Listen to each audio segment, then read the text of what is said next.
Casual Cinecast, powered by Cinelinx. My name is Chris. My name is Justin. And my name is Mike.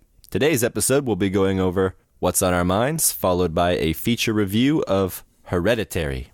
And if you want to let us know what you think about Hereditary or ask us questions about it, you can do so on Facebook, Twitter, and Instagram at Casual Cinecast. You can join our Facebook group and talk film and TV with us at facebook.com/groups/Casual Cinecast, or you can email us directly at casualcinemedia@gmail.com. All right, guys, so before we get started, I wanted to go ahead and address some feedback we got about last week's episode. Last week we reviewed The Tale on HBO, which is a movie, to say the least, about some sensitive subject matter. And in our review, we did try to caveat any of our criticisms of the actual movie by saying that we do not want to, step on any toes, offend anybody, or try to belittle someone's emotional experience they had when watching the movie, right? Because, that kind of subject matter is very sensitive.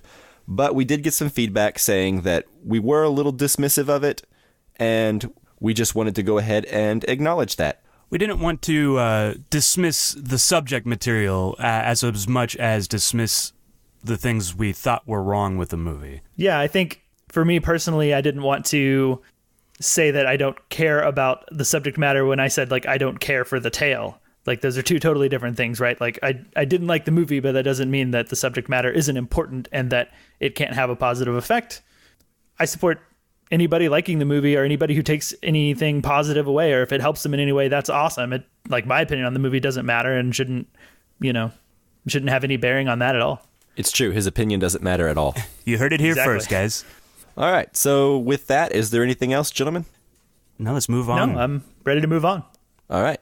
So let's move on to What's on Our Minds.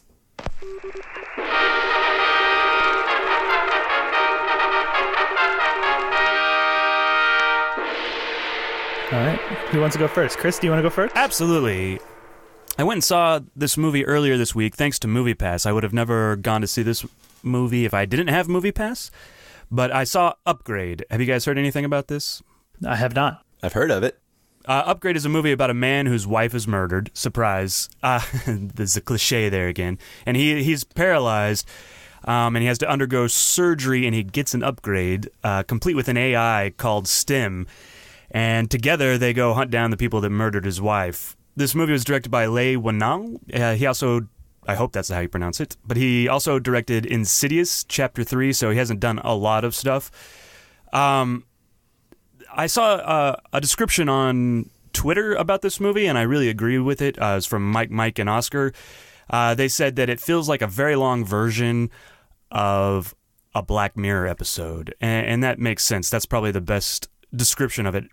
I thought the story was really just an excuse for these cool, inventive action sequences that take place.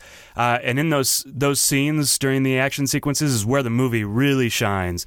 But the story, for the most part, is just stuff we've seen before and kind of paint by numbers. But I think it's worth it to see it for the action sequences. I wouldn't go to the theater necessarily unless you have the movie pass like me. But yeah, it's worth it when you're at home. Check it out. Yeah. Is this like a PG-13 sort of action movie, or is it R? What's the rating on it? It's R. There are a section of it that are pretty violent, but I would say I think I've seen more violence on TV lately, like on the Sci-Fi Channel, than in this movie. So it's pretty violent. It's rated R. Well, when it comes to violence and gore, that doesn't even mean anything anymore. I mean, AMC has Walking Dead. Yeah, that's true. On basic cable, you know what I mean? And that is the goriest show on television. They can't say many bad words and they can't show nudity, but they can show bodies in all various forms of decomposition, Right. And all kinds of terrible gore. So, I don't know. It's all wacky when it comes to that. So, anyway. Yep. Who's in it? Logan Marshall Green is the main character. He's the one that really matters in this movie. And he carries it really well. He does a good job. He was also in Prometheus and Spider-Man Homecoming. I don't remember him, Spider-Man Homecoming, but... Oh, he was one of the Shockers, apparently, according to IMDb. Yeah. He has shorter hair in this, I believe. So, but yeah. He is really good in this. like kind of quippy and funny. Cool. I've only ever seen him be serious and menacing in Prometheus. Yeah. And in, I guess, Spider-Man Homecoming. But anyway, all right, cool. So that's Upgrade? Yep. Check it out in your theaters if you want to, or wait for it to come out on Netflix. Yeah, apparently it doesn't matter too much. Is it a Netflix movie, or is that just like a general? I just wait for it to come out on Netflix. Wait for it to come out on a streaming service of some kind. Of some sort. Oh, okay, gotcha. Just making sure. Netflix has everything. Yeah, absolutely. It seems like. Yeah, all right. So that's what I've been watching. Justin, what have you seen lately? Well, I guess I'll just briefly mention that I've been watching the Mission Impossible films lately to catch back up. My girlfriend has never seen any of them prior to probably a couple weeks ago when we watched the first one, but we're getting ready to see, I guess it's Mission Impossible 6 that's coming out. Fallout, yeah. It's the 6th one, so we're watching the other ones. We're kind of in the middle of that, but I don't want to go too deep into that because I think we're going to save that for a Mission Impossible episode soon. And that's kind of the main thing that I've watched. The only other thing that I've been watching, maybe embarrassingly, is I went down like a YouTube rabbit hole of watching clips from Penn and Teller's Fool Us show. I don't know have you guys ever seen the show before? No, what's it called? Fool Us? Oh, Fool Us. Fool Us, yeah.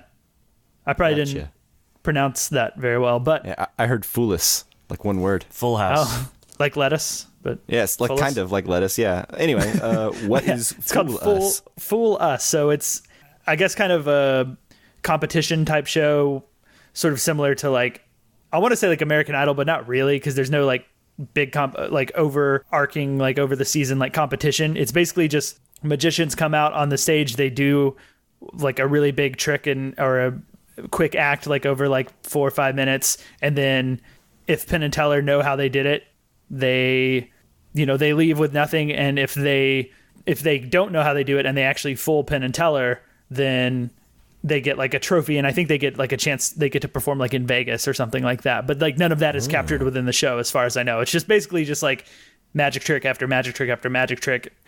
And yeah, I don't know. I've realized apparently I'm just super fascinated by magic, which I didn't really quite know about myself. Did you get that from watching the first Mission Impossible when Tom Cruise does all the sleight of hand stuff? Or is that just a coincidence? I think it's just a coincidence, because I did watch the first Mission Impossible like maybe 3 weeks ago, I think. And it was sometime this week I was having trouble sleeping, so I just opened my laptop and pulled up some YouTube, and for some reason... Googled magic? I'd like to say that I did, because that would make more sense, but just for some reason, I don't know if I've ever watched anything before, but there was like an excerpt from Penn and Teller as like a recommended YouTube video, and I watched one, and they just kept going, and I sat there for like 2 hours watching them. And now, like, every time I have like 30 minutes to kill with nothing to do, I just start watching YouTube Penn and Teller show. I used to watch their show on Showtime called Bullshit. Yeah, I watched that too. Yeah. Which is good. I like Penn and Teller. I think they're good. Like, I guess if you don't know, we've been talking about them, but they're two of the most famous magicians out there, alive today, anyways. And yeah, they're pretty entertaining and funny. And yeah, I think the show is it's on like the CW. How long are the episodes for Fool Us? I have no idea how long a real episode is, because I've never seen one. Like all I see is like clips. I'm just watching YouTube clips. Like it's literally like one magician segment. So each one is like 8 to 9 minutes. And I just watch a bunch of those. So I've never actually seen a full episode. It's literally just clips. Most of them I think are uploaded by like the magicians themselves on their own personal YouTube pages. So it's not even like anything official. Yeah, those late night YouTube self-discovery sessions can be really enlightening. Yeah. Yeah. So I love magic, and I may, leave the podcast to go to Vegas and start a magician career. The great Justini. Just a heads up, and just in case it happens, I want you guys to be forewarned. So if he's not on the podcast next week, you know what's happened. He became just incredible. The magician. Yep, there it is. That's my name. So, yeah, sadly, that is all that I have to talk about this week. So, Mike, what do you have? Yeah, so this week I've been wanting to rewatch some movies because, I don't know, I just haven't really been feeling anything new. So I decided to watch an old movie that I haven't seen probably in well over 10 years, and that is The Twilight Samurai. Oh, awesome. Directed by Yoji Yamada. Yeah, have you guys seen this movie? I guess Chris has. Justin? Yeah, I have. I think I watched it with you. Either you watched it first and then showed it to me, and I watched it with you, or maybe we watched it for the first time at the same time. I'm not totally sure. Yeah, that sounds pretty familiar. But yeah, no, this movie is so good. It is starring Hiroyuki Sanada. He's most recently been in Westworld, which coincidentally enough, I did not even remember until I put this movie on to actually start watching it. Yeah, I actually almost watched Twilight Samurai specifically for that reason. I was like, oh yeah, I want to watch this movie again because of Westworld. Maybe I did subconsciously and I didn't even realize it. But 5 minutes into the movie, I was like, wait a minute. This is the guy from Westworld. What a weird coincidence. So anyway, this movie is great. It is about feudal Japan. It's kind of dying out, and guns and more technological advances are starting to be introduced into Japan. And the old samurai way of life is dying. And this very low on the rung samurai who doesn't make any money is trying to provide for his daughters and keep his aging mother alive, and also try to find love, and it's just so good. If you're looking for any kind of dive into samurai movies and you've never even watched anything before, this is a great place to start. Do you think it's more accessible than like the older like black and white Kurosawa stuff? Like, is it a bit more modern feeling? It feels a bit more modern. I wouldn't say it's better, but what I would say after watching it recently is that it's just as good as some of those movies, right? If this had been made decades ago, it would have fit right in. Yeah, that's how I remember it. And I guess I was just wondering, like, as far as like cinematography and color and stuff, does it feel a little less intimidating? Like you said, if you haven't seen like a samurai movie, going to something older, black and white, if you're not used to watching that kind of thing, I feel like Twilight Samurai would be a dive into that feels more modern and maybe is not entirely new to you, right? Yeah, exactly. So if you're a recent film fan and you want to expand your horizons and dive into samurai movies, but you're not really sure where to begin, watch Twilight Samurai. If this movie floats your boat, dive into some Criterion Collection samurai movies, some Kurosawa, something like that. It fits right in there with them, and I think it's up there amongst some of the best samurai movies I've ever seen. It's great. I cannot recommend it enough. It came out in 2002, and I believe it was nominated for an Oscar for Best Foreign Film. I don't know if it won. Yeah. But I know it was at least nominated. You're right on that. Yeah, and anyway, it's just fantastic, so... Yeah, it was just nominated. It did not win Best Foreign Language Film, but yeah. Yeah, it's funny that you bring that up because I just got a box of movies from my dad's house because I moved to an apartment and I didn't have like room to bring my entire movie collection, so I just brought like my Criterions and my Blu-rays. And I saw him this weekend because it was his birthday, and I got a box of my DVDs and I opened it up and he had packed up like the S's and the T's. Because it's all alphabetized. And so I pulled out Twilight Samurai and I saw it like, I guess yesterday. I didn't even know you were watching it or whatever. And I saw it and I was like, I need to watch this again. I haven't seen it in forever. So now I'm even like doubly inspired to watch it. It's so good. And I'm going to watch another movie that came out really close to it called The Hidden Blade. Right. I remember that one. From the same director from a couple years later that is also super good that I have as well. And I'll probably be diving into that one next. So, yeah, anyone who hasn't, dipped their toes into samurai movies yet, I highly recommend it. You have to read subtitles, but hey, that's, if you're a movie buff, you're okay with that. Absolutely. Don't they have a dub version I can watch? Who cares? That's the answer to that question. You're out. Damn it. Yeah. All right. And I also rewatched the first Mission Impossible in preparation for our upcoming Mission Impossible episode, but I can shelve that as well. I'm glad that you guys brought up Mission Impossible because that means I need to get on it to catch up. I think we have about 6 weeks till the new one comes out. Yeah, your mission, should you choose to accept it, is to watch at least one a week. Uh-oh. That's very much Mission Possible. I think you can do it. I believe in you. Yeah. That's just mission... That's... easy. That's just mission probable. That's mission the wrong music, Chris. Oh, yeah, that was James Bond, wasn't it? It was. Yeah. That's okay. All right, so are we ready to move on to our review of Hereditary? Yes. Yes, please. You okay, Mom? What? Is there something on your mind? Is there something on your mind? It just seems like there might be something you want to say. Yeah. Like what? I mean, why would I want to say something so I could watch you sneer at me? Sneer at you? I don't ever sneer at you. Oh, sweetie, you don't have to. You get your point across. Okay, so fine, then say what you want to say then. Peter.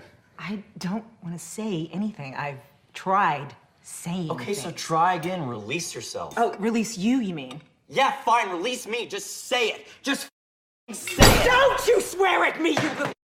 Don't you ever raise your voice at me. I am your mother.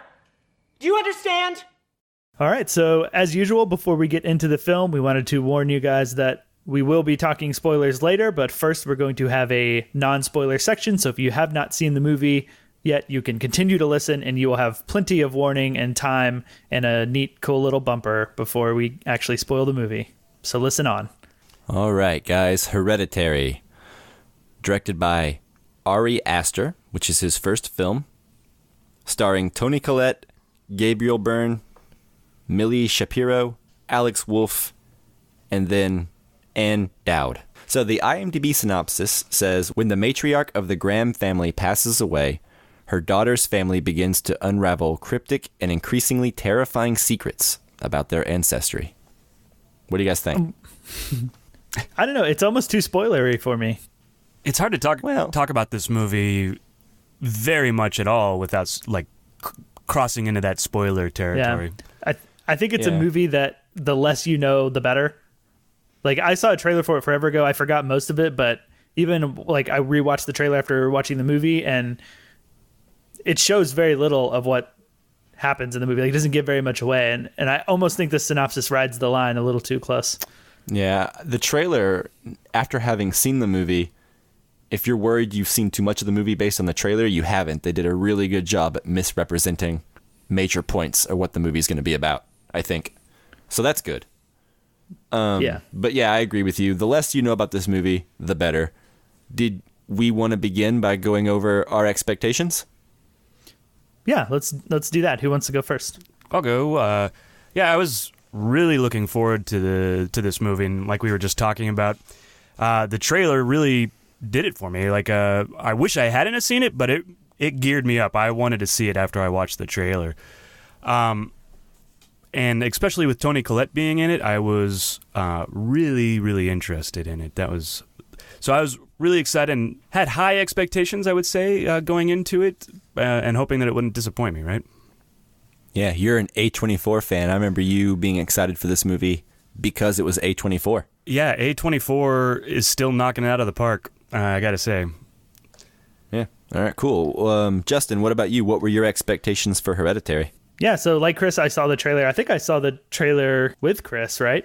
We went and saw something. Yeah, Annihilation. I think yeah, that's right. It was an Annihilation, and I was super intrigued by the trailer. I thought it looked very interesting. I didn't know what to make of it. Didn't quite know what it was going to be about. I saw that it was A24, and I watched a couple of the other A24 horror films, or at least one that I know for sure was The Witch, right?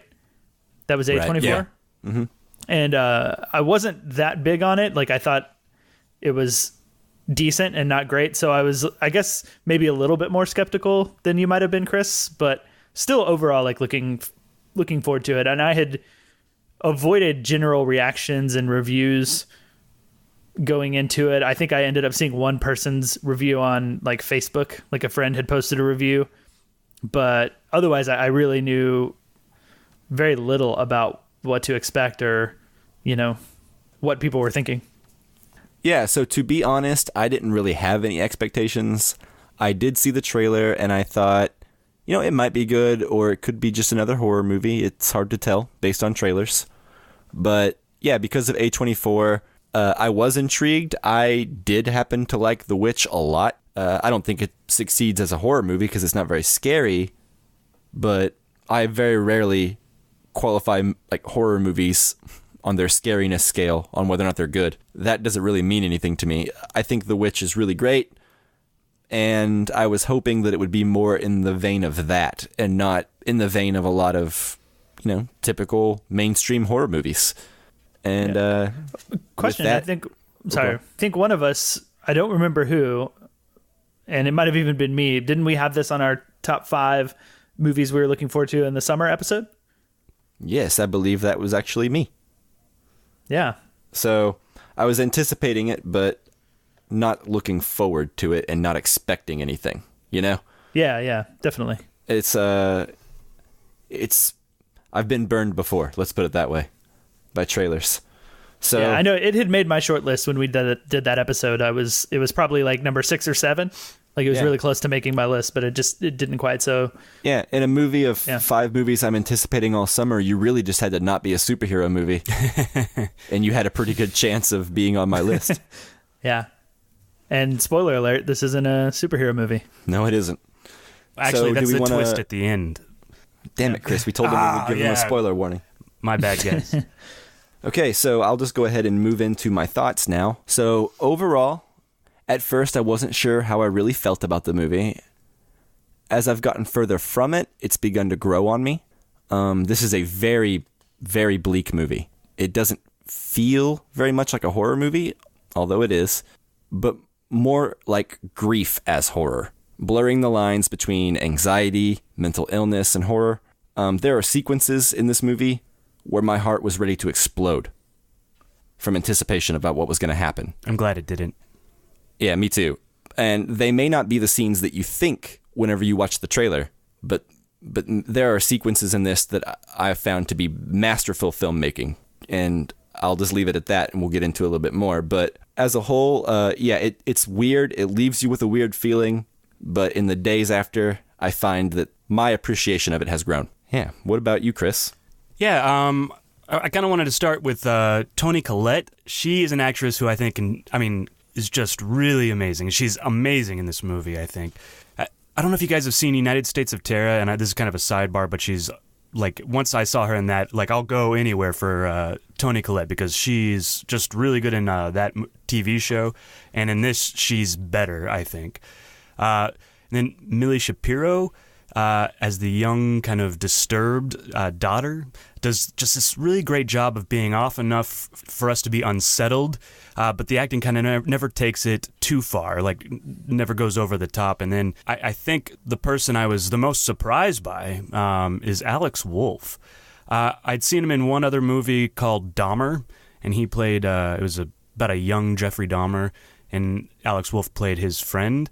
But in this movie, I think there are these long segments where the camera just lingers on his face, and you just can read his emotions as they play over his face, and I think it's just, he's really good in this. That kid's blowing up right now. He was in Jumanji. Yeah. He was in that Patriots Day movie a couple of years ago. Yeah, and I think, I haven't seen Patriots Day, but I think that he has a real talent, to do not just Jumanji movies, but this horror movie, like a range. He's got kind of like a range that he can hit. But the movie itself is just full of dread and angst. I mean, it's this slow burning horror movie that works on a lot of different levels too. Like the more you think about it, the more levels there are to it.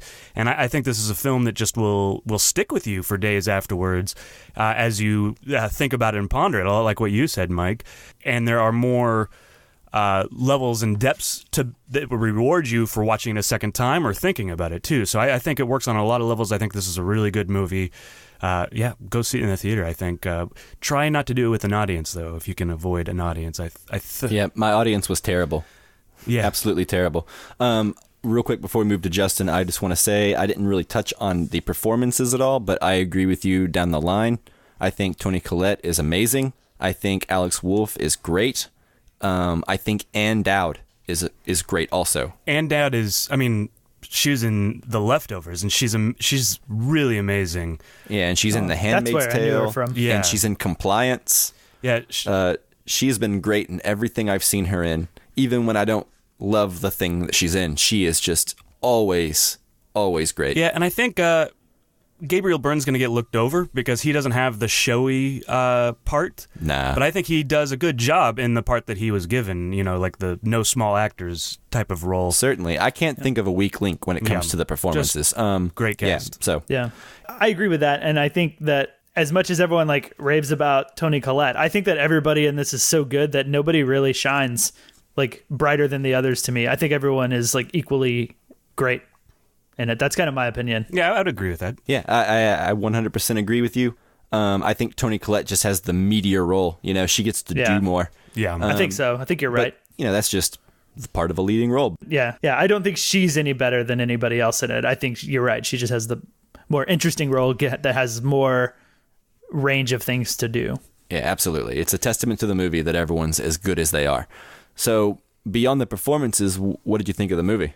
So, I'll also comment before I actually say what I thought about the movie. I'll comment about the audience thing because I did want to touch on that because I also had a particularly bad audience. And I mentioned during my expectations that I had seen a Facebook review of the movie, and part of that Facebook review's justification, it wasn't, let me back up. It wasn't a Facebook review from Facebook. It was from a friend on Facebook, in case that wasn't clear. But that person's review, part of it was that the audience was laughing a lot and laughing during the entire ending and when the movie was over. And that was this justification of why the movie wasn't very good for him. You know what I mean? It was everyone was laughing because obviously it was so stupid, right? And I had a terrible audience. So I think there's something really interesting going on with the audience in this movie.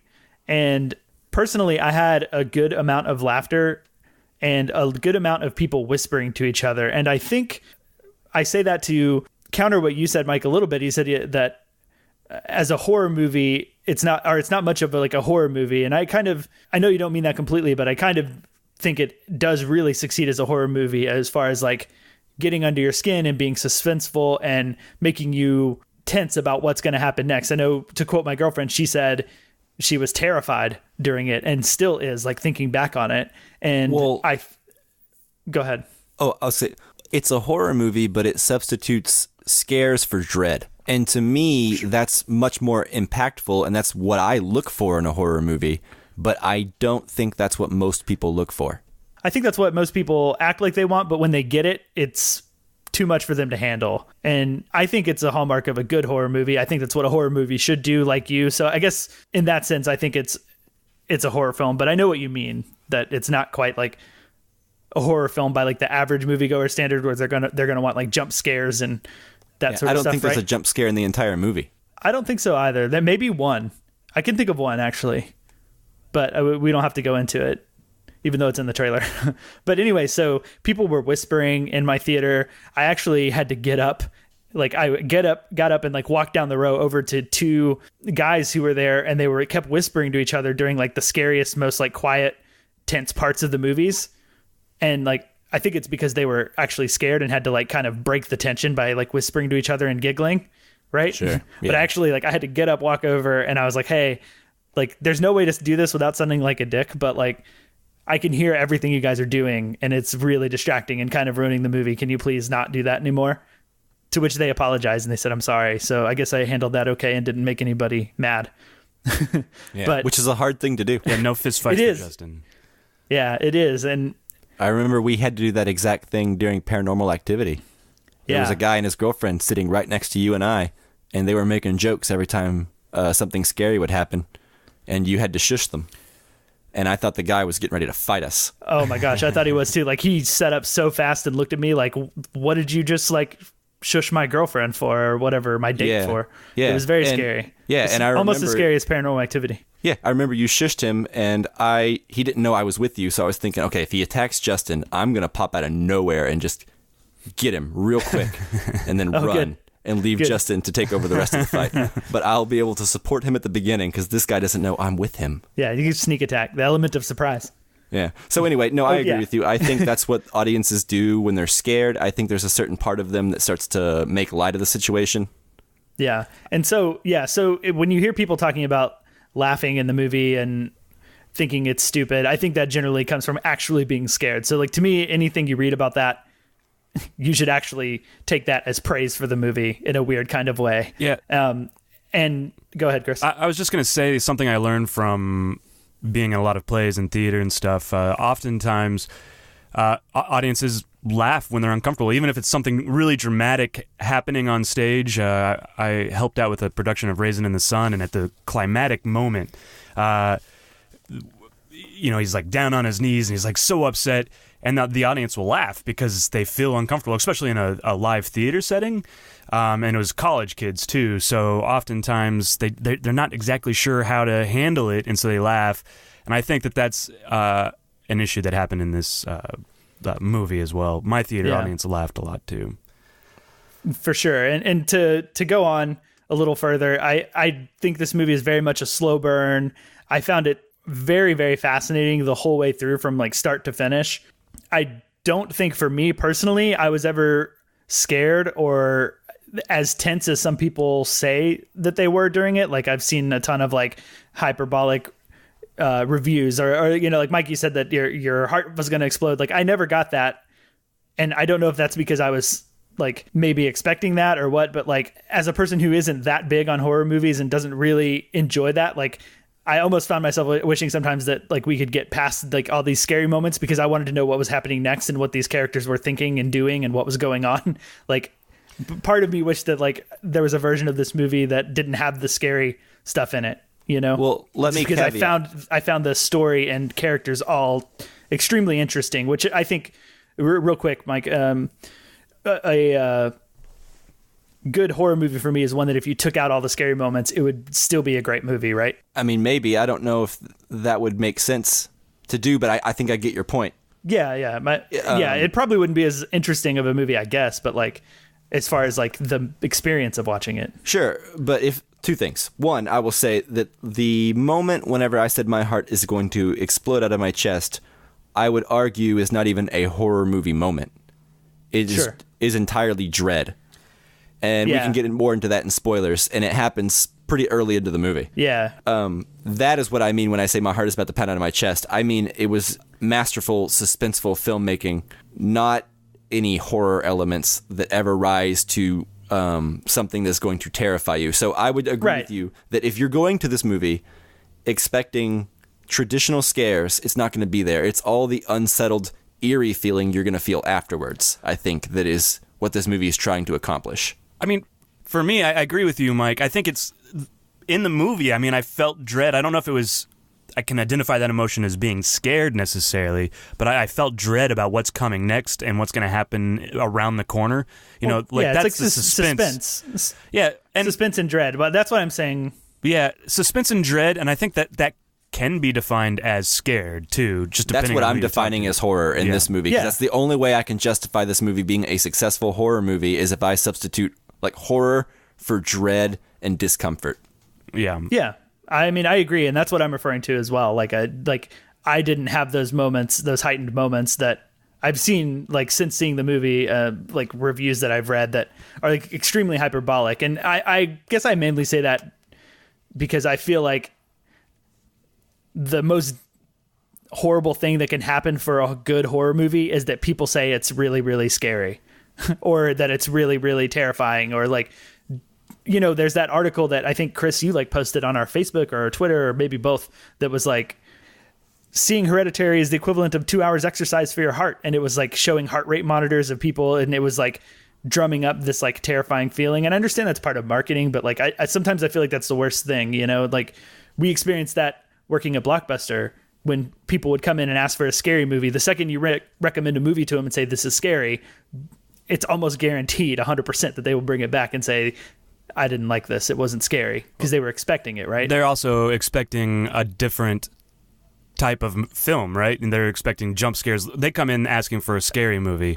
They're looking for a slasher film with jump scares and gore. I don't think that's necessarily true. I don't agree that that's the only type of scary that people refer to or mean. Well, I'm just speaking specifically about Blockbuster customers and the people we dealt with. Sure. Well, so what I would say is after having worked at Blockbuster with you guys and, spoken to many people about horror movies, I think horror movies are just the most divisive type of movie. Even the ones that are good, you always have a good majority of people saying it wasn't that good, it wasn't that scary. So I think just the genre in general invites itself to people, you know, because, like, I don't know. I think it's just with this particular genre, you're going down a rabbit hole if you seek out movies to be scared from. I think the best horror movies that you're ever going to find are the ones that are serendipity, the ones you just come across. Yeah, and don't expect it or don't have any, don't like, seek out that notion that of what it's going to feeling. be. Yeah, that's chasing a ghost. You know, you can't do that. You can't tell what your adrenaline's going to do. So you have to you have to expect that no movie's going to scare you, and then whenever your heart rate starts to climb, hold on to that. Remember that. If it comes from dread, that's still successful, even if it's not from a jump scare. You know, that's what I'll say about Hereditary, right? It is, but I think even like the dread and terror element of a horror film or of being scared is also what's being like in danger to me of like being overhyped. Like most of the people I've seen who didn't like it, I think were in that overhyped stage. And I'm not saying that is bad on the movie or anything like that. Like it's a shame that happens, I think, you know, because it ruins the movie for some people. Sure. But I haven't fully finished my thoughts, so I'll quickly wrap up, I guess. I think the cinematography is incredible when they're in the house. Like it's some of my favorite cinematography so far this year that I've seen. There's a lot of wide shots, you know, that make the house look smaller than it is, or make the people kind of look smaller than miniatures. They are. Like miniatures, which is what Toni Collette's character does. But there's a lot of intentional filmmaking going on that I really appreciated and just found like visually interesting the whole time, even when, you know, nothing crazy was going on. Like it just kept my interest. I think that if this movie reminded me a lot of Roman Polanski, like if you're a fan of Roman Polanski's movies and you haven't seen Hereditary yet, I think that you will like this movie. It reminded me a lot of things like Rosemary's Baby and Repulsion. It's like if those two had a baby together, that would be this movie. Yeah, it's like Repulsion's baby. Repulsion's Rosemary's Baby. I don't know. Yeah. Rosemary's Repulsive Baby. There you go. I like it. And again, I think that a lot of the people who dismiss this movie because it didn't scare them or whatever are also missing a lot of things that are going on in this movie, because overall, I think this movie is incredibly dense in terms of like metaphors and symbolism and things that it's commenting on and things that it's trying to say. And I think if you dismiss it or even praise it, I guess, as like a pure horror film, I think you're missing a lot of stuff that's going on in it. Like, I feel like I need to rewatch it again to really be able to like confidently talk about stuff. So I feel like I'll be like struggling through this episode a bit to try to figure out things that I, you know, haven't quite wrapped my head around based on one viewing. Sure. And that's a good thing to me because I already want to watch it again, you know, and I think one day I've saw it a day ago. So, you know, one day removed and I already want to watch it again. I think that's a good sign. So I liked the movie. I think it's good. I didn't love it at any point, but I also think that it's because there's so much going on that it was a bit overwhelming.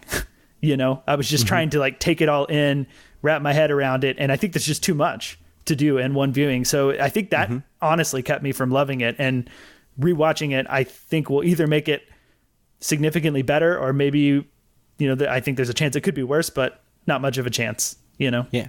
Yeah. So you sound about where I was a day after I watched it. Pretty much exactly. I didn't know how I felt about it exactly. I knew I liked it, but I wasn't sure how enthusiastic I was. And, you know, I'm still not. I've read a little bit about it, so I think I understand some things I had problems with a little bit more. And we could get into those in spoilers if you want to. But, but yeah, right there with you. I think this movie, when I left, I was like, that was good. And as time has passed, it has not left me. And I can't wait to see it again as well. But that just sounds incredibly emotionally taxing. So I don't know when I'm going to get a chance to do that. Yeah.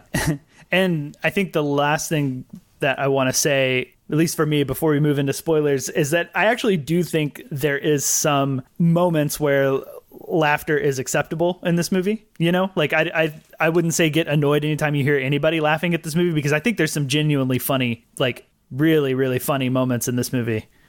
I'm not 100% sure that they're all intentional, but I think they happen and I think they work. And I think that just because you're laughing at it and it's supposed to be a horror movie isn't a bad thing. I think you can laugh and have fun. And it's not like the type of horror movie like Drag Me to Hell where you're laughing with it a lot and it's being overly silly, or at least it's not as obviously that, right? Yeah. I don't know what you guys thought, but there were moments that I laughed and I was like, that's fucking funny. I can't remember. I won't say there wasn't a moment, but I don't remember any moments of like levity, to be honest, where I found it funny. The only time I remember my audience laughing was just when people were crying when they were upset. Right. You know I think that's the wrong time. Yeah, that happened too. And I think it's misreading the mood. And yeah, like especially grown men trying to let other people know that they're cool enough and they're not into this movie. Right. Yeah. There's definitely some of that, but I do think there's like, and I can't go into them specifically, but there's some funny moments. And I think generally to talk about it, I feel like because of the way they shot a lot of the in the house stuff where it's wide shots to get that sort of like dollhouse miniature effect, there's a lot of moments that play out in a wide shot that I think wouldn't be funny if they were in a close up. Like, have you guys ever heard the phrase that if someone gets punched in the face in a close up, it's tragedy, and if they get punched in the face in a wide, it's comedy? Yeah. Yeah. Charlie Chaplin, I believe. Yeah. Sure. Yeah. I don't know who said it, but yeah, Chaplin would say that, I guess. And I felt that a lot in this movie. There were a lot of things that like played out in wides, and just because of the framing, like it didn't have that dramatic punch, and it just ended up playing as like kind of funny to me. And it felt almost intentional to me. I'm not convinced that like I'm ever laughing at the movie, you know? Yeah. We should move into spoilers so you can talk more specifically about it, unless there's something else we want to talk about, right? So I'm good. Real quick before we move into spoilers, do we want to go ahead and give this a recommend or not recommend? Chris? Yeah, go see it in the theater. Do it during the week, though, at an early screening, like maybe get out of work early or something on a Wednesday, and then go watch it then when there's going to be less audience and you don't have to worry about them and you can get into the movie. But I do think seeing it on the big screen will improve it. Okay, yeah. Justin? Yeah, I also recommend seeing it for sure. There's a lot going on in it. It'll keep your interest, I think, if you let it, if you choose to not just decide whether it's scary or not and let that be the key factor in whether or not it's a good movie. I think the audience thing is worth considering. If you really get annoyed by an audience, I think wait as long as you possibly can and see it when it's been in theaters for a while and people are done with it. Or like Chris said, go during the day. You know, maybe even I think it might be better at home because it's quiet and it's a little bit more creepy. It's one of those like home movies. I don't necessarily know that it's better in theaters. Obviously there's better sound, but like something about watching a movie where someone's like in a house and creepy things are happening in a house, but you're also in your house like alone or like with a significant other or whoever, you know, a friend, and it's dark and it's creepy. Something about that to me always adds to like a horror film more than the theater, but that's kind of personal. Yeah, I'm right there with you guys. I agree 100% about the audience thing. Take that into consideration. It really will affect your enjoyment of the movie. I would say if you're wondering if you're going to enjoy the movie, look at what A24 has put out in the past. Look at The Witch. Look at movies like that. It's very artistic horror. It does not try to go for the cheap thrills of jump scares, so you're not going to get The Ring. You know, you're going to get something unique and original and more purposeful, I guess is the best word. You know, very slow, and it knows what it wants to accomplish. So kind of a mood piece. Yeah. If that sounds like it's up your alley, you know, it probably is. Absolutely. So are you guys ready to move into spoilers? Yes. Let's do it. No, I guess Rosebud is just a piece in a jigsaw puzzle. I'll tell you what, give me one of those cigarettes you got up there. I'll tell you all about it. And here we go. All right, guys. So now that we are in spoilers, we are all eagerly anticipating. Justin. With much aplomb. Yeah. What was so funny? Oh, man, you put a lot of pressure on me because... I know, that was my intention. I'm sorry. To tell the truth, like, I can't remember a lot of the moments specifically, like what exactly it was that was funny. I think, generally speaking, what is funny sometimes in a movie like this is when a character, like, bluntly asks the right question that's kind of on the nose, you know, as opposed to like the screenwriter trying to, you know, keep people from asking the obvious questions. You know, it's kind of like when we watch Lost, Mike. Like sometimes you're like, you wanted them to just like, why don't you just ask the right question? Oh God, yeah, no kidding. I can't even think about season 3 of that show without wanting to throw up in my mouth. I don't want to go down that hole, but as like an example, like in this movie, there were times like when people asked like the blunt question or like a question that was so like straightforward and not like overly emotional. Like one of the examples that comes to mind is when the son, Peter, has the vision of Charlie in like the corner of the room. And like the ball falls off or like the head falls off, and it rolls, and it's just like a ball or whatever. And Toni Collette comes in, and he's like, I saw Charlie in the corner, and she's like, which corner of the room did you see Charlie in? As if that matters. Like, right.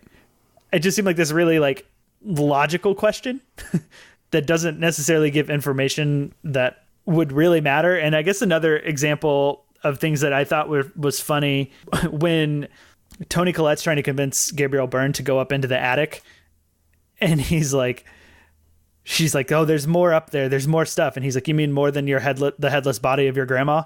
Oh, right. Yeah. Or of your mother. Right. But that's like him making a sarcastic joke to her. Right. So really, that's just you thinking he's a witty guy.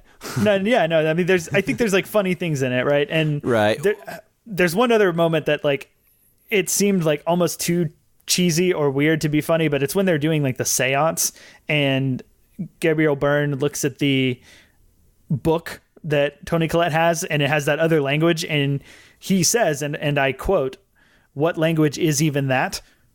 Yeah, I remember that quote. I was like, whoa, that was a weird line.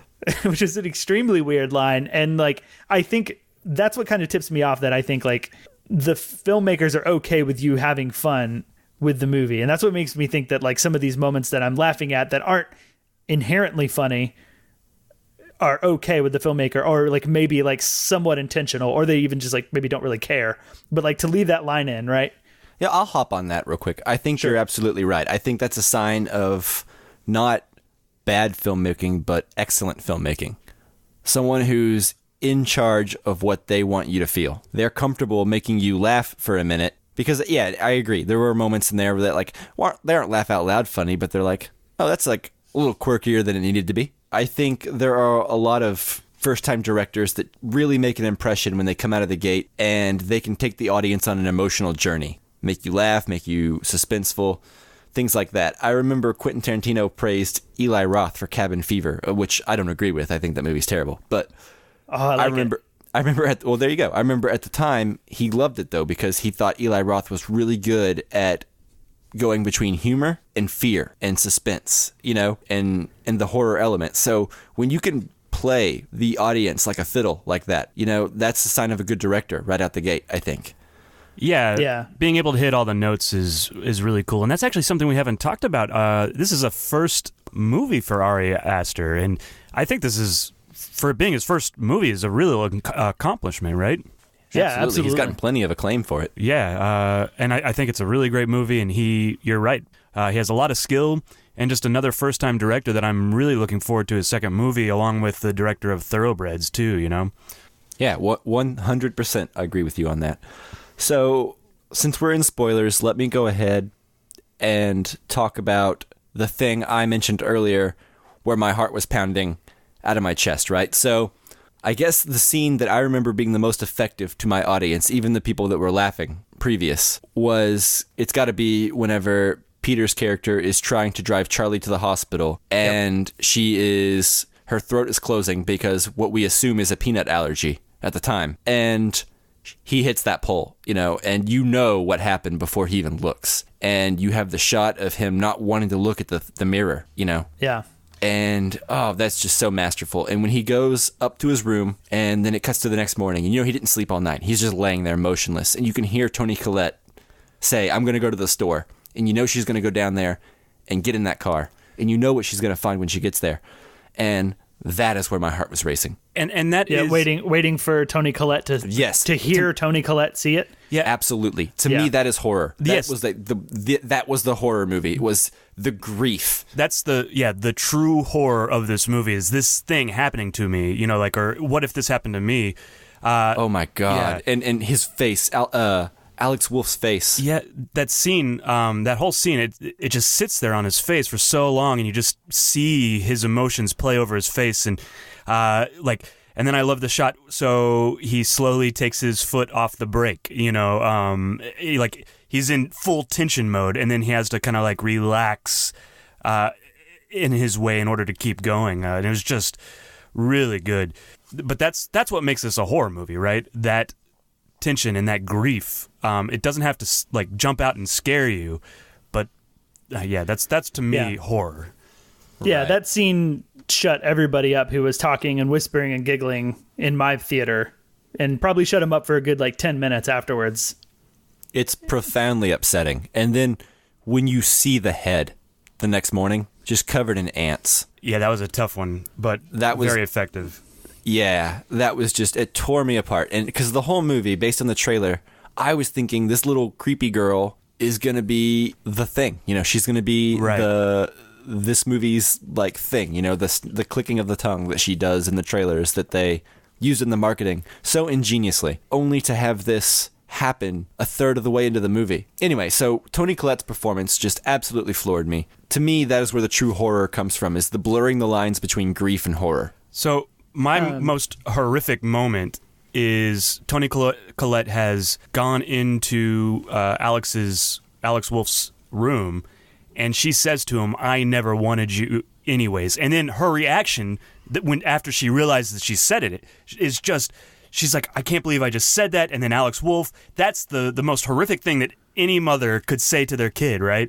And that's also the horror. And then her reaction to having said it, she immediately regrets it, and it's just an amazing scene. The other scene that was really effective, and this is before a lot of the supernatural stuff has even taken place, is the dinner scene after she's died, and they're trying to recover.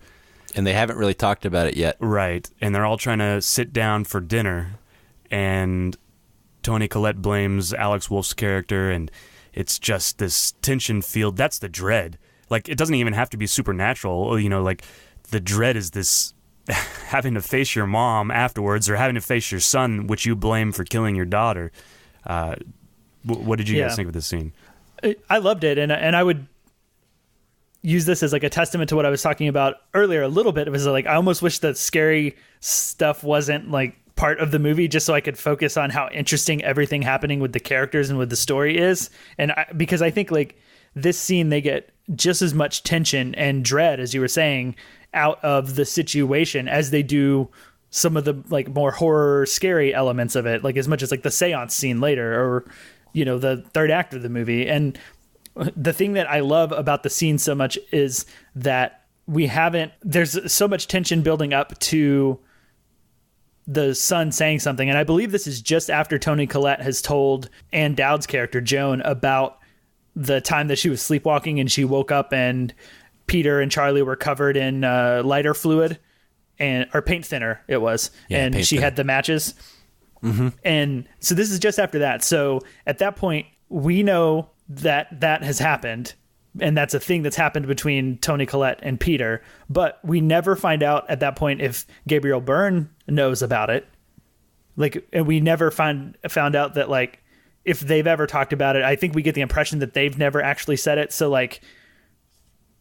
that whole tension, dynamic of this thing has happened between the mom and the son, and does the dad know about it?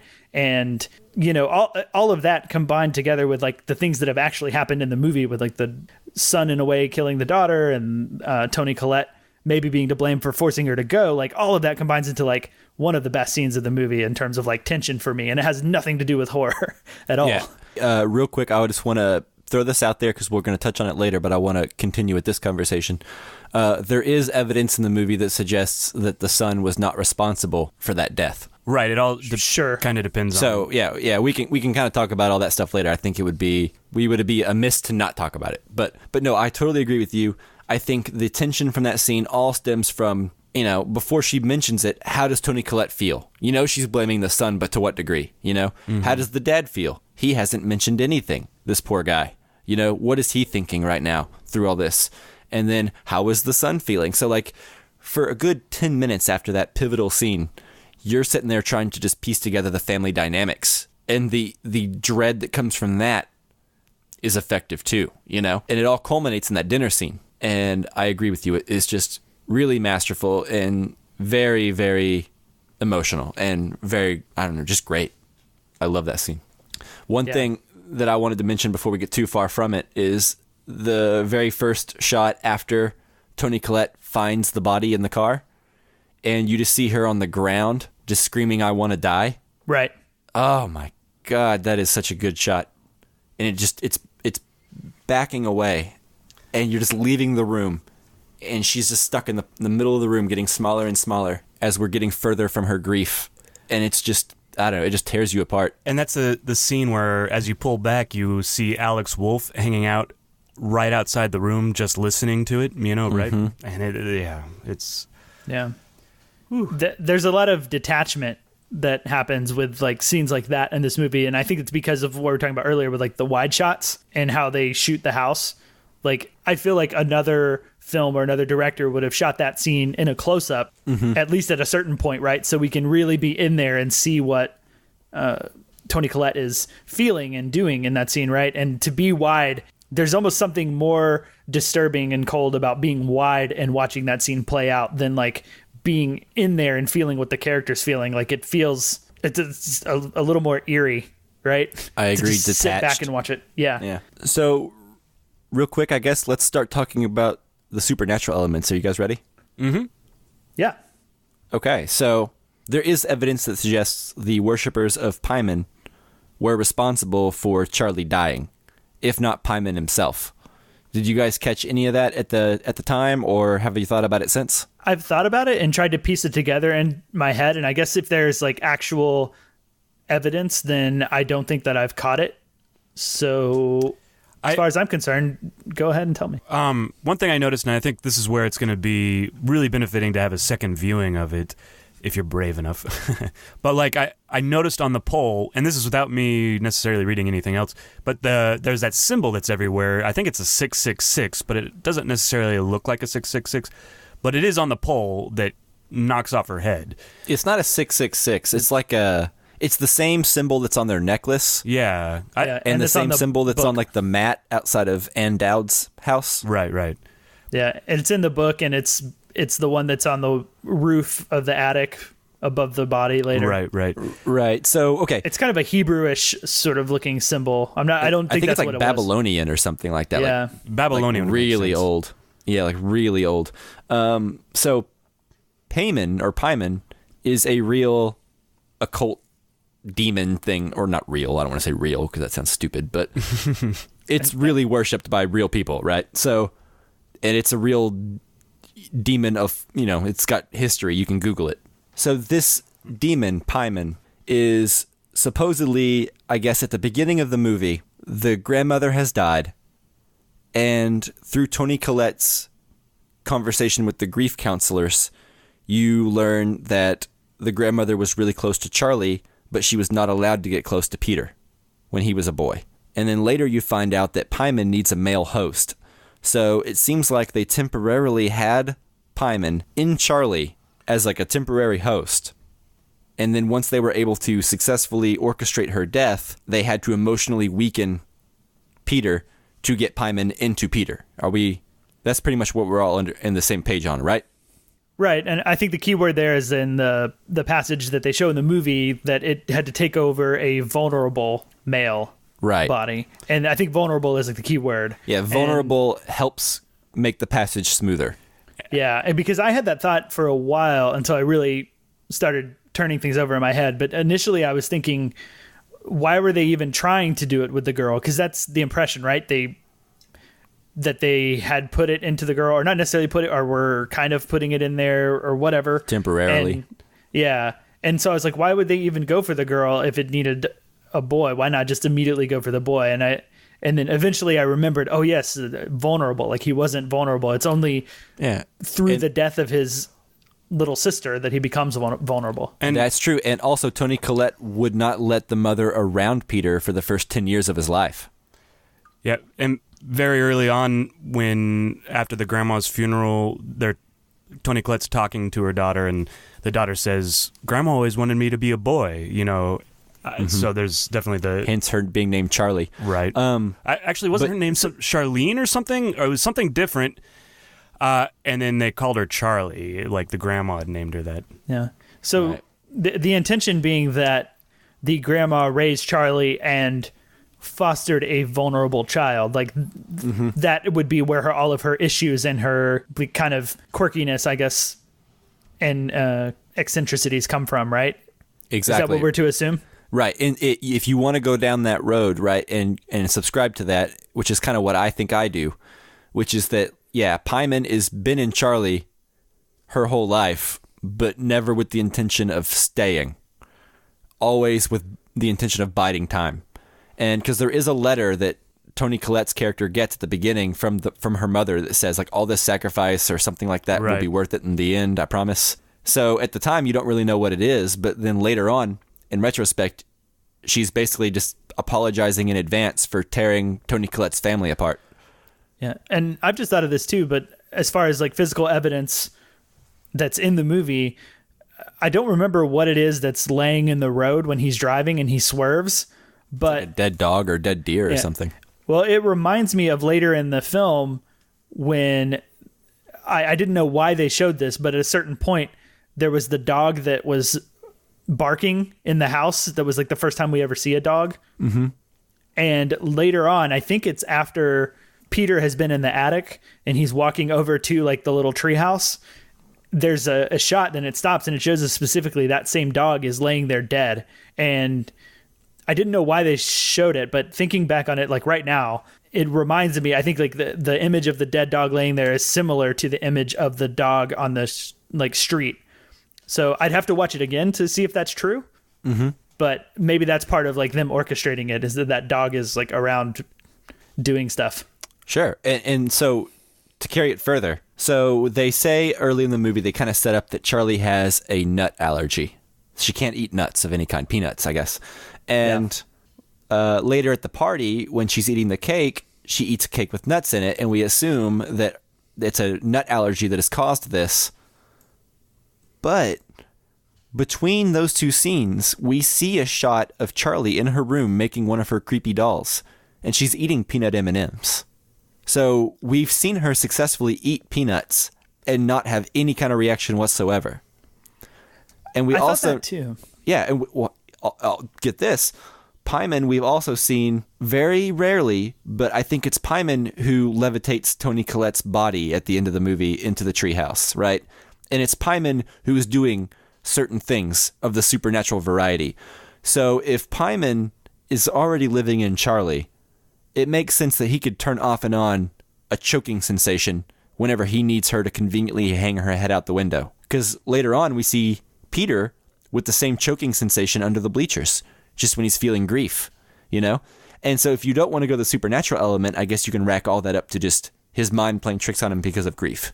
Well, I actually think it goes back even further than just Charlie. I think as Toni Collette tells a story in the grief counselors group, she's telling the story about her brothers committing suicide, and her brother, I think one of them like committed suicide saying that her grandma was trying to put people inside of him.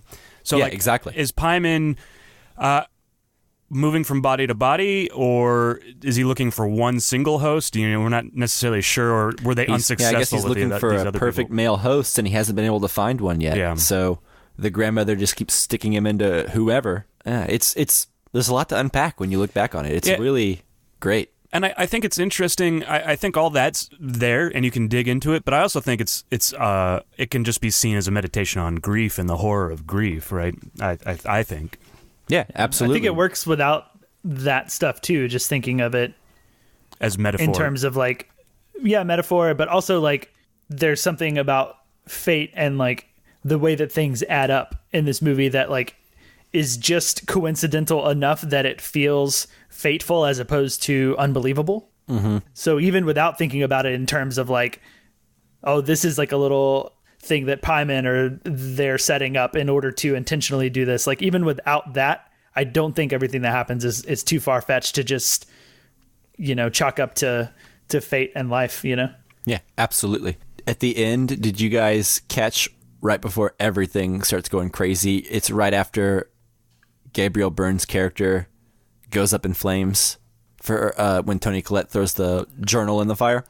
Yeah. And Peter wakes up, but the sound that wakes him up is the sound of like a piano and then later Toni Collette's character is cutting off her own head with a piano string.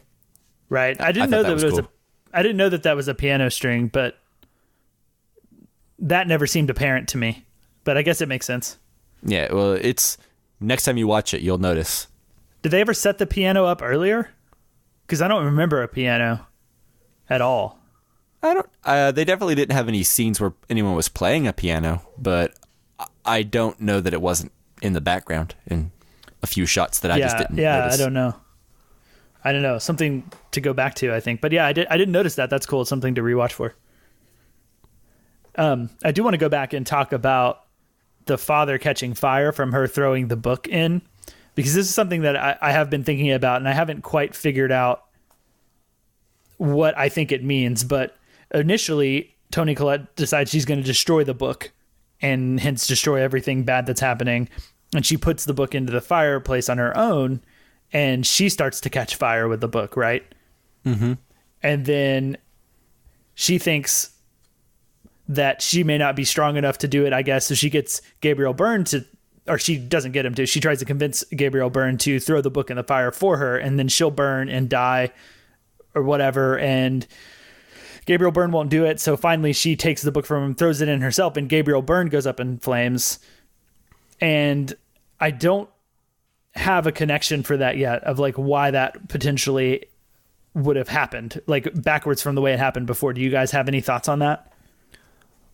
Maybe it could be. So if you're looking at this movie from a non-supernatural, strictly mental illness perspective, it could be how eventually your mental illness can destroy the ones you love and the ones that love you if left unchecked. That could be one, interpretation. Or it could be, if you're going for the supernatural element, maybe it could be simply Pyman breaking her down. Yeah, so it has nothing to do with like her connection to the book. It's simply when she threw it in, Pyman caught her arm on fire, and when she threw it in, Pyman caught Gabriel Byrne on fire, just because that's what was most effective in the moment. Is that what I think so. I think his entire intention, anytime Pyman messes with anything, and every time the cult members do anything, is to make it to where Pyman can lower your mental state. I think even though he's not taking over Toni Collette, he still needs to lower her mental state because he needs her to cut her head off. Why? So why does he how best to do that? What? Why does he need Toni Collette to cut her head off? I don't know, but at the end of the movie, you had 3 generations of headless ladies below Pyman's feet. You had Charlie, you had Toni Collette, and you had the mother, all headless. That's true. Decapitations clearly have something important to do with the ceremony for Pyman. So I think everything in that third act on is to break down the mental state of both Peter and Toni Collette's character, so that they can get to the places they need to be for this ceremony to take place.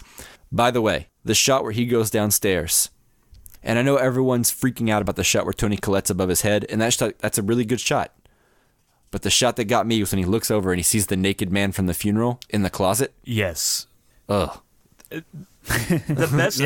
The best shots also to me are the ones where you don't know what you're looking at first. Well, you glance at it and you don't even necessarily pick up on it, and then you look at it again because you're like, wait, something's off there. It's not the obvious ones. It's the ones where you have to do a second take.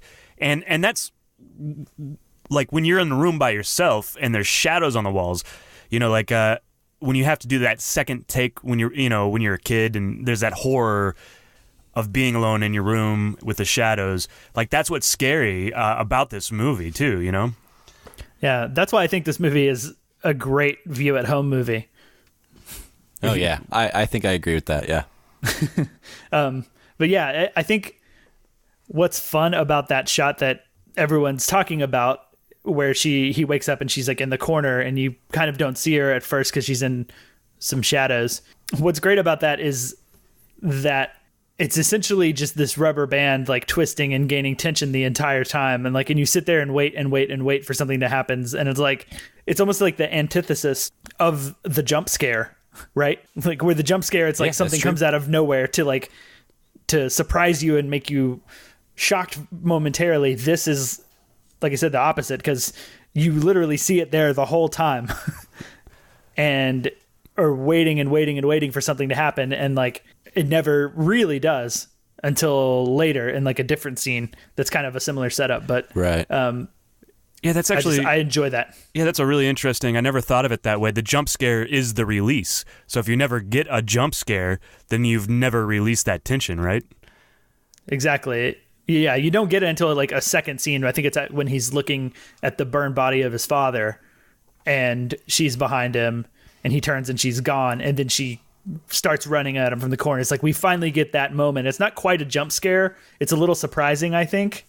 Mm-hmm. But yeah, that tension builds that whole time. Yeah. And it's pretty successful.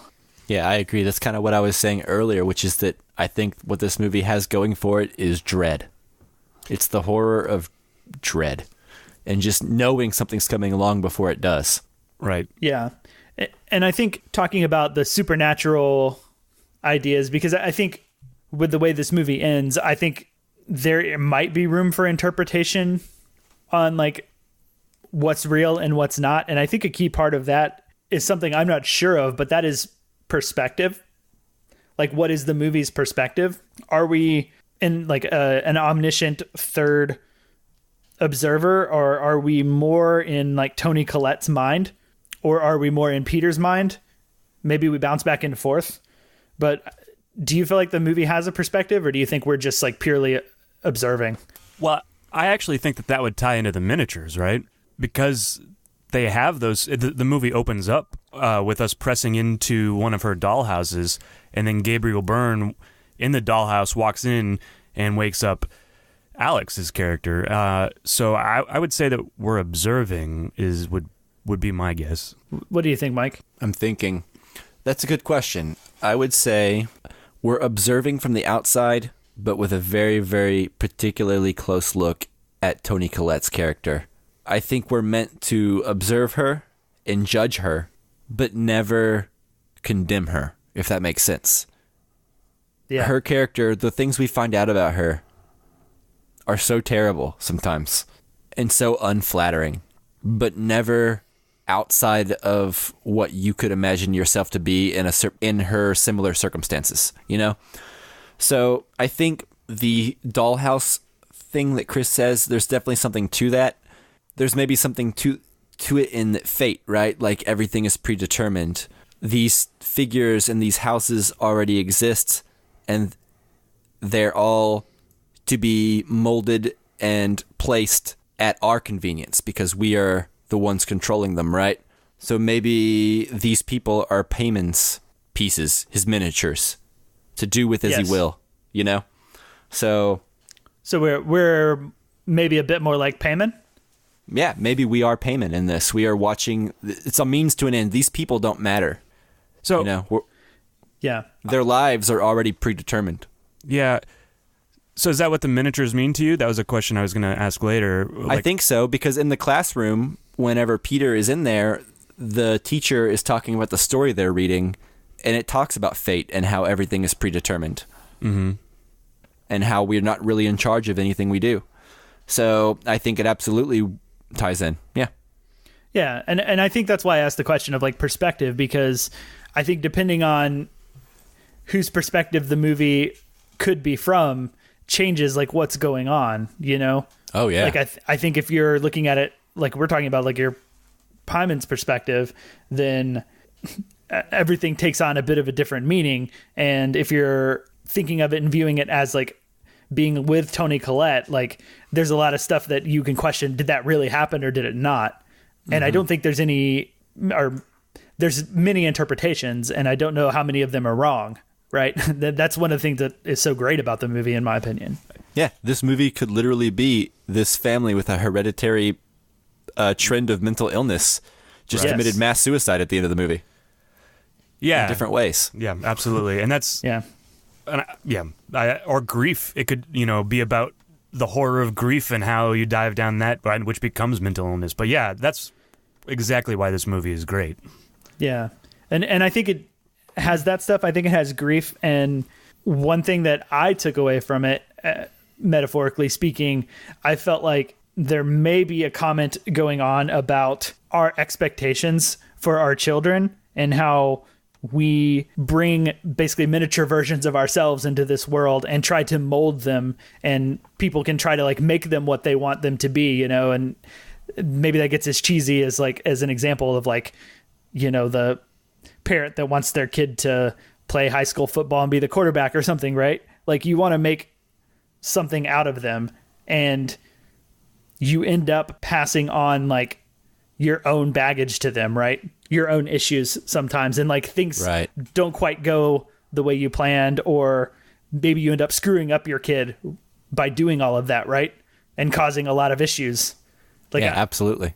Like that came through to me probably more than anything else as we're talking about all of these other things. Like I'm thinking about these other metaphors now, but like that's what I came away with thinking the most, right? And it's all in the name, Hereditary. Yeah, exactly. So that's what like the miniatures were to me, right? They were just a representation of the same thing that you're doing by having kids and making a family is the same thing that Toni Collette's doing with like her art. She's making these little miniature versions and making them into what she wants them to be, and like, you know, perfect or imperfect, whatever, like little storylines. Yeah, and that's also something she can control herself, whereas her own family is something that's completely out of her grasp. Yeah, exactly. The one scene where she makes the miniature of the accident, that was... Oh, man. Yeah. So and my reaction was... What are you doing? Get this out of here. What if Peter sees it? And she's like, what if he does? And I was just like, oh, God, she is losing it. Yeah. Right. Yeah, but there's just so much to this movie. Like, I think it's so dense. Yeah. Like, I genuinely feel like inadequately learned about this movie, you know, to talk about it right now, because I've only seen it once. Like, I feel like everything I'm saying, like, might be wrong when I watch it a second time. Well, right. I also think that that's kind of the good thing about it, because as far as whether it's about grief or whatever, there is no wrong. It's how you interpreted the art, right? And so it's what you walked away with, and that's what makes this movie great, is because all three of us can watch this movie. I come away thinking, oh, this is about grief and how it tears apart a family.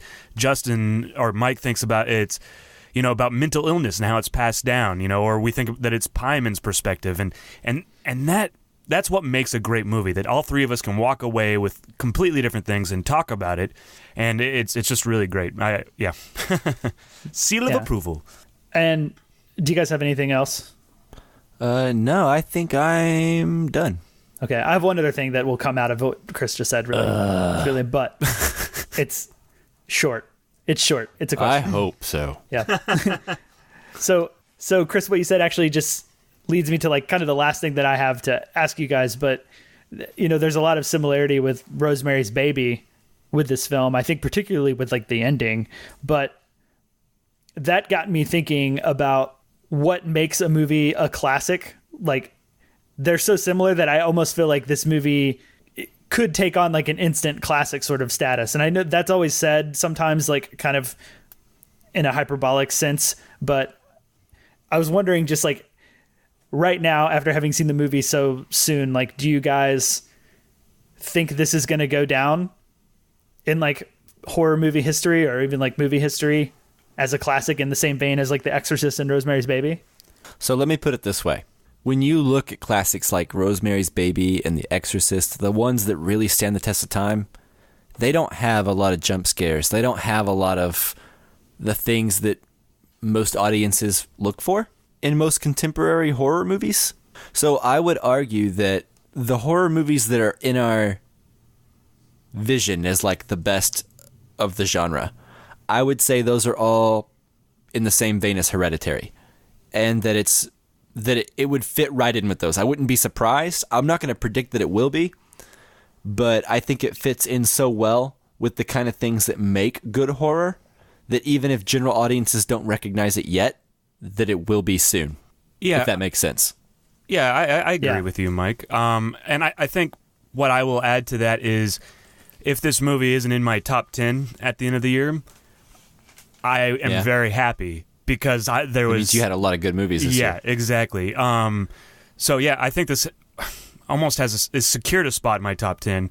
So yeah, I agree, Mike. Yeah, that's kind of where I come down. Like, I think it has all the makings of one, And I'm curious to look back at it like 10 years from now and see if it is. I think it will, because the people who really talk about films after the fact are movie nerds, and movie nerds seem to be going crazy for this movie. It's general audiences that are iffy on it, right? So, and those aren't the ones that talk about the classics, you know? So I think the nerds are the ones that are going to dictate what are the classics or not in 10 years. Sure. And I think it stands a pretty good chance as of now. But, you know, it's too early to tell. I may cool on it as time goes on, but after having this review, I've only heated up on it, and I cannot wait to see it again. Yeah, Yep, I'm same. right there with you, Mike. The talking about it has made it so much better, and yeah, definitely ready to see it again. All right, sounds good. So y'all are ready to move on then? You want to go into our final question? Let's do that. All right, so sticking with the creepy kid theme that is happening in Hereditary, we wanted to find out what our favorite creepy child is from film history. I guess, or TV history, whatever. Yeah. A classic trope. We've all seen a million creepy kids on TV and movies. And in real life. Yeah. Yeah, that's true. Yeah. The scariest kid to me, spoiler alert, is that any kid that's like crying maliciously. Yeah, the one looking at you in the endlessly grocery store. in the grocery store. Yeah, exactly. That's terrifying to me. Yeah. Okay, so who wants to go first? I'll go first. My pick is Haley Joel Osment, but not in the movie that you think. I'm picking him for AI. I think. I thought you were going to say Forrest Gump. Well, I thought you were going to say secondhand lions. all of those were close, definitely. Yours was better, Mike. All of those were, close second and third for sure. But yeah, I think Haley Joel Osment in this movie, talk about emotional horror, but he's really creepy, especially in the first third of this film when he is trying to rescue the brother and accidentally almost drowns him. Yeah, I have never seen AI. Oh man, Me neither. Neither one of you guys have seen it.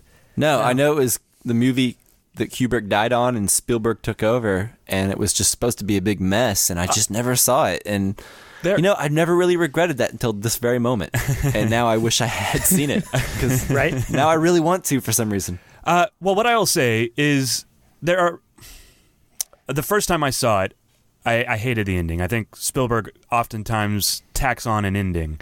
The second time, I think I've seen it like 2 or 3 times. The second and third time, I warmed up to it, but there are some really great things in this movie. This has obviously just become more about AI than just Haley Joel Osment. First of all, Haley Joel Osment is amazing in this movie, much better than in The Sixth Sense. Jude Law's in it as a robot. Yeah, That's a bold statement. I don't think anyone is thinking Haley Joel Osment wasn't great in Sixth Sense.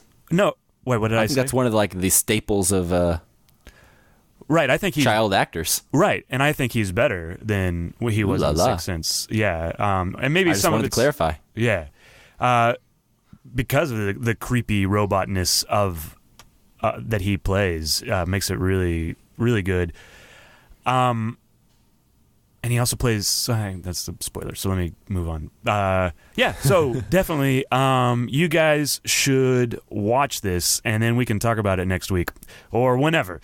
But Yeah. I definitely think it's a movie that you may not like, but it's worth watching.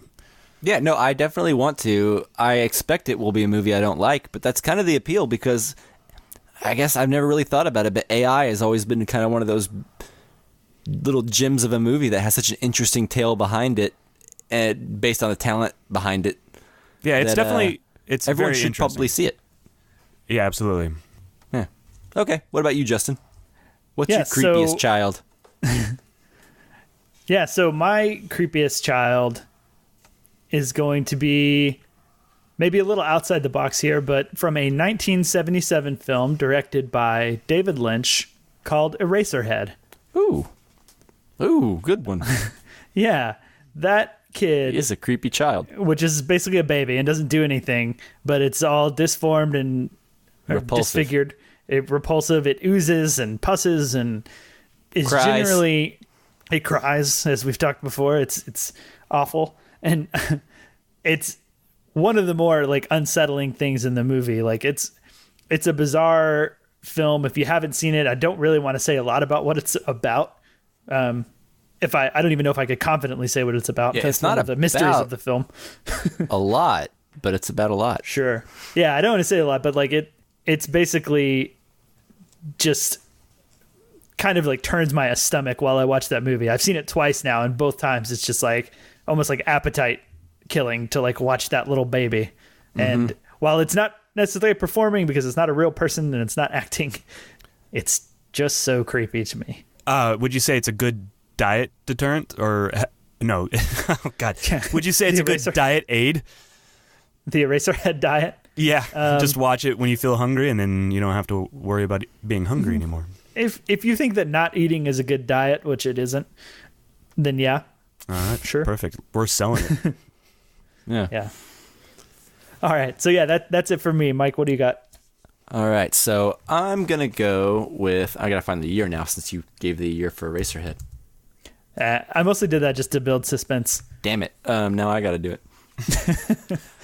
All right. And So I'm going to go with the original, as far as I know. If there is a movie prior to this one where there was a creepy kid as the trope began, let me know, because I will be more than happy to accept that I am wrong. But the one that I'm thinking of is 1956, The Bad Seed. And this is Rhoda Penmark, who is the titular Bad Seed, which is just a kid that is just no good. You have a kid and sometimes they're just rotten to the bone, and they plot, they're evil, and no matter what you do to try to teach them, they're just a bad seed. Yeah. So it's totally hokey. But it's worth it. See it. It's really pulpy little horror movie, but it's good. And you can see kind of where the trope of creepy kids in horror movies really got fleshed out. Unless I'm wrong and someone else writes in with a earlier movie. How similar is The Bad Seed to like the Macaulay Culkin 90s movie, The Good Son? Because that's all I think. I haven't seen The Bad Seed, so that's where my mind goes. I haven't actually seen The Good Son, so I don't know, to be honest with you. Why did I think we watched it together? I guess we didn't, but yeah. Yeah, I don't know. I don't think we knew each other whenever. Well, no, not at the time. I feel like we watched it again later. I don't know why. I don't know why we would ever I think do we that. watched Home Alone. 1 and 2 together. It's But very don't similar laugh. to The Good Son.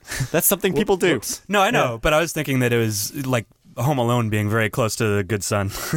Yeah. It's not funny. I completely like the Home Alone, but yeah. Yeah. All right. But anyway, I haven't seen The Good Son. Sorry. Yeah. Okay. Well, never mind then. I'll watch The Bad Seed and let you know. Or you can watch The Good Son and let me know. I don't Whichever care. happens first. Or if any of you listeners have seen both, let us know. Yeah, save us the trouble. Yeah. Cool. Well, that does it. That's it. All right. Good Thank job, you guys. as always. Yeah, good job, everybody. It's a long one, but I think Hereditary kind of necessitated that. I agree. Yeah. So thank you for listening. Thank you, as always. Also, thank you, Jake Wagner Russell, for doing our intro and outro music. If you want to hear more of his music, you can do so at soundcloud.com/bopscotch. If you have any comments, questions, corrections to send in to us, please send them in about Hereditary or anything you want. We'd be happy to respond. Also, check out this podcast channel. The next episode we have is going to be Incredibles 2. And we're also working on a Casually Criterion episode on David Cronenberg's Dead Ringers. I'm not sure exactly when that will be out, but we are working on it, so, stay tuned. Yep, and if you want to ask us questions or send us topics you want us to discuss on either Incredibles 2 or Dead Ringers, you can do so on Facebook, Twitter, and Instagram at Casual Cinecast. You can join our Facebook group at facebook.com/groups/Casual Cinecast, or you can email us directly at casualcinemedia@gmail.com. And lastly, please don't forget to go and give us a 5-star review on iTunes if you haven't done that yet. It helps people find the show, helps grow the show, gets us more listener feedback that we can use to make the show even better. Also, real quick, Justin will not be on the next episode of the podcast. Don't He is worry. going to pursue his magic career. Yeah. I've texted everybody privately while we were recording this because Yeah. I've made the decision. So there it Quit his is. Job. All right. So look for Just Incredible. And then also, Stay tuned for the next episode of the Casual Cinecast. We'll see you later. Bye-bye. Nice.